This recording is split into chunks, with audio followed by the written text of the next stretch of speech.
sio tu Yanga. Hakuna timu yoyote ambayo inatamani kukutana na Simba kwa hivi sasa. Najua nasema hivyo na kumaanisha kwa sababu najua namna ambavyo Simba inacheza na wapinzani wengine wanavyocheza. Yanga ameangalia. Umeweka vitu viwili au? Vitu viwili. Sawa. Yeye ndiye bingwa mtetezi wa hili kombe, si ndio? Anakwenda kukutana na Simba. Kama atafungwa, manake atakuwa amepoteza viwili kwa wakati mmoja. Amepoteza taji, lakini pia amedondosha heshima yake ambayo Simba anapambana kuipata mbele ya Yanga. Kwa maana Simba angefanikiwa labda kumfunga Young Africans. Kwa hiyo to me nadhani Simba ilikuwa inamkosa, ama katika makocha waliopita na heshimu bora wao, lakini walikuwa wanaichelewesha Simba kutokana na kujua nini ambacho timu inakihitaji, na mbali na kujua nini timu inakihitaji, wao kama wao namna ya kuitengenezea mazingira timu ikaanza kuflow. Na ndio maana kama unazingatia wameingia wachezaji kadhaa tu, 5, si ndio? Dirisha dogo.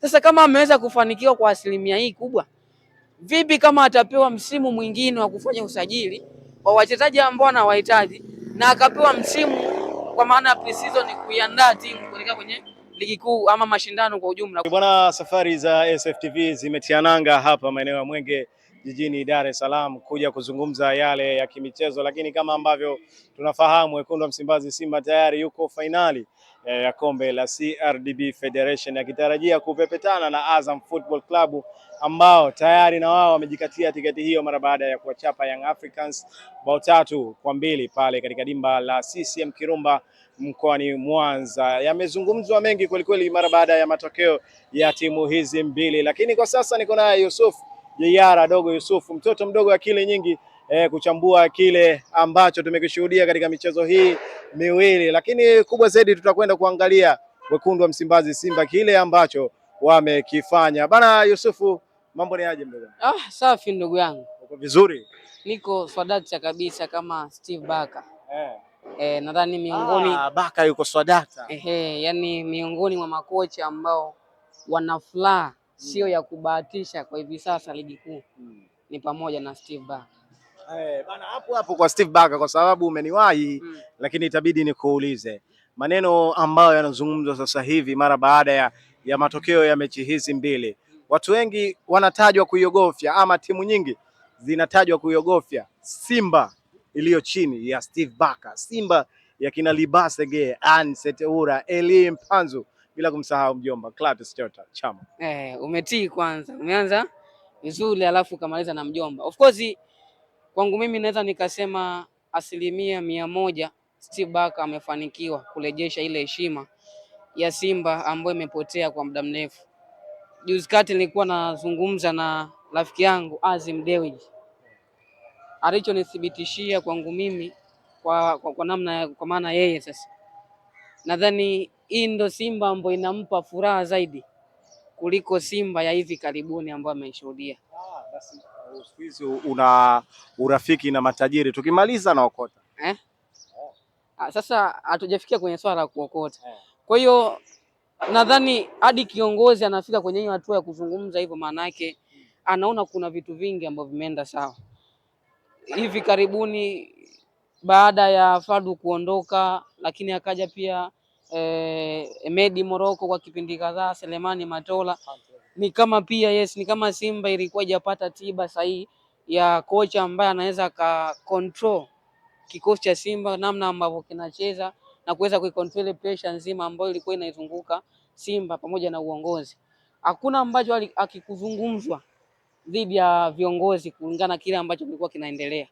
Kwa hiyo tafsiri ya kawaida manake ni kama wamepata tiba sahihi, kwa sababu uhakika wa kushinda mechi zao upo kwa asilimia kubwa, na sio tu wanashinda mechi, wanakupa mpira ambao unakosekana kwa hivi karibuni. Kwa hiyo mimi kama umeizungumza Simba hujamtaja Steve Baka, utakuwa bado hujaizungumza Simba. Kwa asilimia 100 sana amefanikiwa, kwa sababu tazama hata rotation ya kikosi ambacho kimekuwepo, namna ambavyo amekuwa akifanya mabadiliko ama maingizo ya wachezaji tofauti tofauti, na bado amekuwa akileta ile impact. Tukirudi kwa makocha ambao wamepita ilikuwa ni ngumu sana kumwamini mchezaji kama Duchu Kameta, ilikuwa ni nadra sana, lakini tazama chini ya Steve Barker anamwamini na unaona mchezaji anampa kile ambacho alikuwa anakihitaji. Tafsiri ya kawaida, mbali na kuweza kuunganisha timu kupata ile flow ya timu namna ambavyo inacheza, yeye bado ni muumini wa vijana, na tumemuona hata akiwa Stellenbosch. Moja kati ya sifa ambayo Steve Barker anayo ni kumuendeleza mchezaji, yani akishajua una 1 2 3 ambacho anajua kabisa nikiweka kwenye mfumo wangu kitaleta matokeo chanya, anachokifanya muda mwingi atautumia kukupa nafasi ya kucheza, huku akiwa anakupa maelekezo ya nini ambacho anakihitaji kutoka kwako. Na ndio maana unaona hivi sasa ataanza Kibabage, ataanza Anthony Mligo, na bado yeyote anaweza akafanya vizuri. Njoo kwenye eneo la mwisho, hadi hivi sasa nadhani hakuna mchezaji ambaye ana uhakika wa kuanza kwenye kikosi cha Simba ukiacha Yusuf Kagoma. Ukiacha Yusuf Kagoma hakuna mchezaji mwingine ambaye ana uhakika wa kuanza kwa sababu moja. Tazama kwenye mchezo uliopita amekosekana Anse Ula ambaye kwa timu yoyote alikuwa hakuna timu ambayo inaweza ikamwanzisha nje Anse Ula kutokana na ubora ama kiwango ambacho amekuwa nacho, lakini ametokea nje na bado timu ikapata matokeo. Rudi kwenye mechi kadhaa, ziko mechi ambazo Chama amekosekana na timu bado imepata matokeo, lakini Selemani Mwalimu hata kina Neo Maema unaona kumekuwa na huo ugumu wa kuwa na muendelezo, kwa maana kupata nafasi ya kuendelea, kwa sababu anaamini namweka mchezaji sio kwa sababu nahitaji wa timu wachezaji 11, na mpanga wa mchezaji kutokana na mahitaji ya timu na kile ambacho mchezaji uko nacho.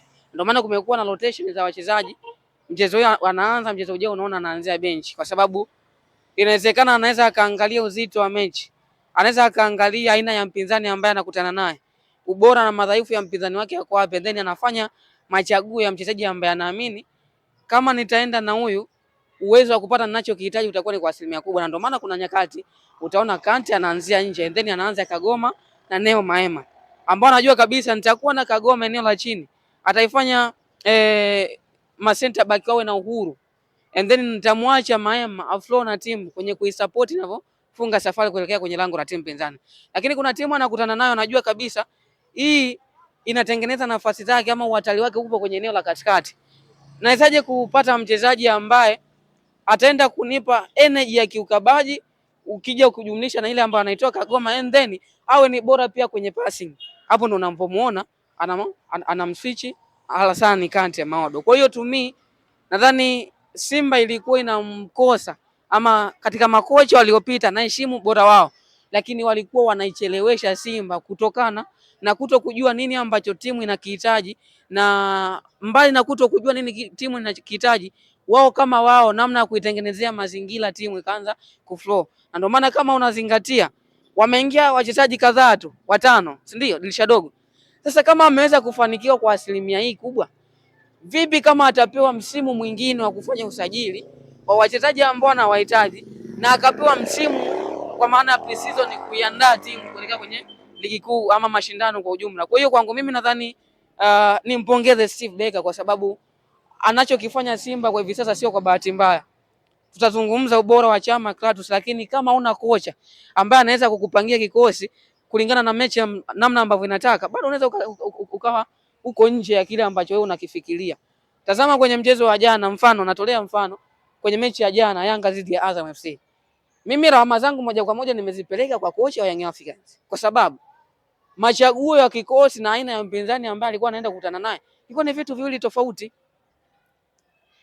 Anaanza Kibwana Shomari, sawa, si mchezaji ambaye amekuwa na huo wakati mzuri wa kucheza, si ndio?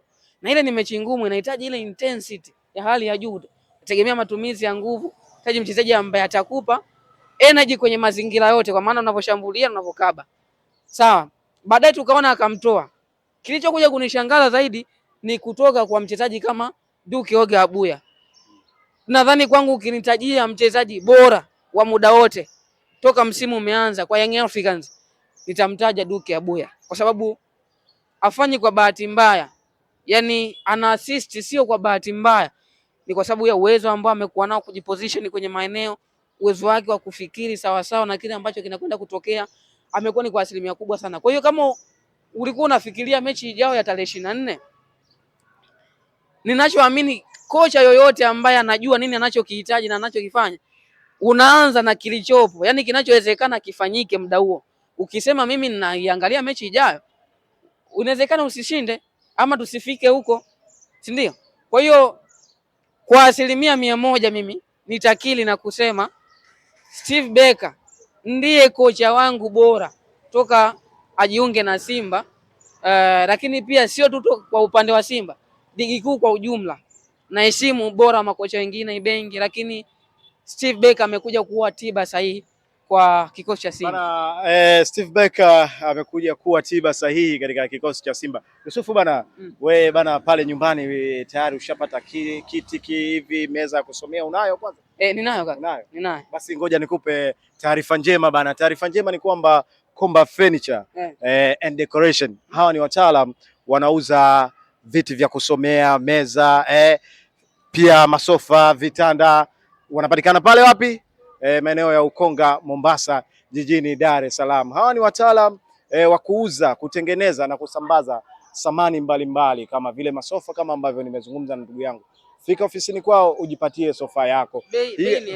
Bei ya Kitanzania. Maana kile ambacho niko nacho inawezekana ni cha muda mrefu, nataka nibadilishe sasa. Na ulivyoniletea hii taarifa naanza kulifikiria hilo. Ndio maana nimeuliza kwanza bei ili nisije nikahisi labda ni kuna gharama kubwa sana nikashindwa kumudu. Basi wewe fika ofisini, bei za Kitanzania na tunalipa kwa shilingi, sio kwa dola. Kaka, utaniachia namba. Imeisha hiyo. Bana, tuendelee sasa na Simba hii ya Steve Barker. Tumeona nusu fainali hizi ambazo zimechezwa, tunatarajia fainali. Mashabiki wengi wa Simba walikuwa wanatamani kukutana na Young Africans wakiamini kwamba hawajamalizana nao. Kwa namna ambavyo unaitazama Simba ya Steve Barker na namna ambavyo umeitazama Young Africans ya Abdul Mualim, wewe unahisi kwamba Yanga kutoka ama kuto kufuzu hatua ya fainali, kuto kwenda kukutana na wekundu wa Msimbazi Simba imekuwa ni salama na heri kwao sana? Hapo imebidi nianze kwa kucheka kwa sababu sio tu Yanga, hakuna timu yoyote ambayo inatamani kukutana na Simba kwa hivi sasa. Najua nasema hivyo na kwa kumaanisha, kwa sababu najua namna ambavyo Simba inacheza na wapinzani wengine wanavyocheza. Yanga ameangalia. Umeweka vitu viwili au? Vitu viwili. Sawa. Yeye ndiye bingwa mtetezi wa hili kombe, si ndio? Anakwenda kukutana na Simba. Kama atafungwa, manake atakuwa amepoteza viwili kwa wakati mmoja. Amepoteza taji, lakini pia amedondosha heshima yake ambayo Simba anapambana kuipata mbele ya Yanga. Kwa maana Simba angefanikiwa labda kumfunga Young Africans, manake endapo Yanga angefuzu. Endapo Yanga angefuzu sasa, manake Yanga angekuwa kwenye wakati mgumu kuliko ambavyo ametolewa na Azam FC. Hiyo ni moja. Lakini mbili, Yanga kikosi chake cha msimu ni dhaifu. Inawezekana hajajivunja ama inawezekana hajamkimbia Simba, lakini tafsiri halisi msimu Yanga alifeli kwenye usajili. Kwa hiyo kwa namna yoyote inawezekana ametolewa kwa sababu labda amezidiwa ubora na Azam FC kulinganisha na aina ya wachezaji ambao pia wapo pale, lakini pia inawezekana hata kwenye technical bench ya Azam FC iko juu zaidi kuliko ya Young Africans. Kwa hiyo kwenye hayo maeneo yote matatu ilikuwa inakupa advantage ya Yanga kuona kabisa sababu za kupoteza inawezekana ni hizo. Japo ninachoshangaa mimi binafsi, Yanga amekuwa miongoni mwa timu bora sana kwenye mechi za kimaamuzi. Sana. Mechi nyingi sana za maamuzi dhidi ya Azam FC, Yanga amekuwa timu ya kwanza. Amemhukumu sana Azam, rudi hata nusu finali za Muungano pale. Alipoteza mapema kabisa, Azam FC alipoteza. Kwa hiyo Azam ama Yanga amepoteza mbele ya Azam kwa sababu ya aina ya kikosi ambacho alikuwa nacho, lakini inawezekana pia aliangalia kuliko nijilimbikizie mambo mengi kwa wakati mmoja, ni bora nichague kwenda na kimoja. Na mimi nilisema mwanzoni japo walikuja kwenye comment ndugu yangu wakanitukana sana. Nikasema kwa aina, ipo siku utakuja kupigwa. Ipo siku nitakuja kupigwa. Utafute bounce. Shida ndio hiyo, huwa hatupendi kuupokea ukweli, lakini nilishaona kikosi cha Yanga namna kinavyocheza. Nikasema kwa namna ambavyo Yanga inacheza, kutoa mataji mawili kwa msimu huu itakuwa ni jambo gumu sana kwao. Sasa ili wapate walau moja kati ya hayo mawili, wanapaswa kuchagua lipi ambalo wanalihitaji, kwa sababu uwezo wa kuyachukua yote kwa pamoja haupo, namna anavyocheza na wapinzani wake wanavyocheza. Kwa hiyo mimi mwanzoni kabisa nilishatoa ile lumu ya kusema kwamba huu ndo msimu wa Yanga kugawana furaha na wapinzani wake.